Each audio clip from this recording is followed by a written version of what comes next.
À travers cette vidéo, je vais vous montrer comment Easy Market peut vous être utile par rapport à votre business. Donc, l'objectif, c'est que vous ayez un tableau de bord qui vous permette de prendre les meilleures décisions par rapport à votre business. Donc là, par exemple, on a le chiffre d'affaires, le coût, la marge, l'encaissement, les dépenses et la caisse. Donc, toutes ces données sont filtrables, on peut les filtrer. Et là, vous avez l'évolution de votre chiffre d'affaires. Donc, si vous voulez analyser et voir le mois de mai, qu'est-ce qui a le plus marché, qu'est-ce que vous avez le plus vendu, parce que c'est le mois où vous avez fait votre top de chiffre d'affaires, vous allez tout simplement venir ici au niveau de date de début, mettre par exemple le 1er mai.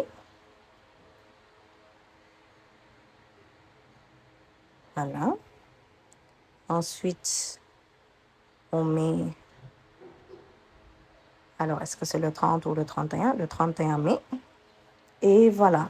Donc ici, on a le chiffre d'affaires par semaine qu'on a réalisé au mois de mai. On a également le canal d'acquisition, là où on a le plus vendu durant le mois de mai et combien on a vendu. Donc ici, on n'a pas forcément précisé, mais on peut préciser. On peut remplacer le autre par WhatsApp, par Instagram, par Facebook, etc. L'idée, c'est vraiment de savoir où est-ce qu'on vend le plus afin d'y mettre le plus d'efforts pour vendre encore plus à un autre moment. On a également les meilleures ventes. Donc, durant cette période, qu'est-ce qu'on a le plus vendu en termes de produits? Puis, on a les dépenses. Donc, durant cette période, dans quel poste de dépense, en fait, on a le plus investi? Voilà. Donc, quand on vient ici dans produits, on a l'ensemble de notre stock. Pour chaque produit, on a le niveau de stock. Par exemple, ici, au niveau de tenue femme, le 9 représente le stock et le 1 représente le nombre de fois que cette tenue a été vendue. Donc, à chaque fois qu'il y a une commande qui est enregistrée, donc dans commande, on a la liste de toutes les commandes et à chaque fois qu'il y a une commande qui est enregistrée, le stock se met automatiquement à jour. Je vais faire un exemple. Donc, là, c'est une vente flash, donc une vente où on n'a aucune info sur le client, par exemple. On choisit le produit et on clique sur enregistrer.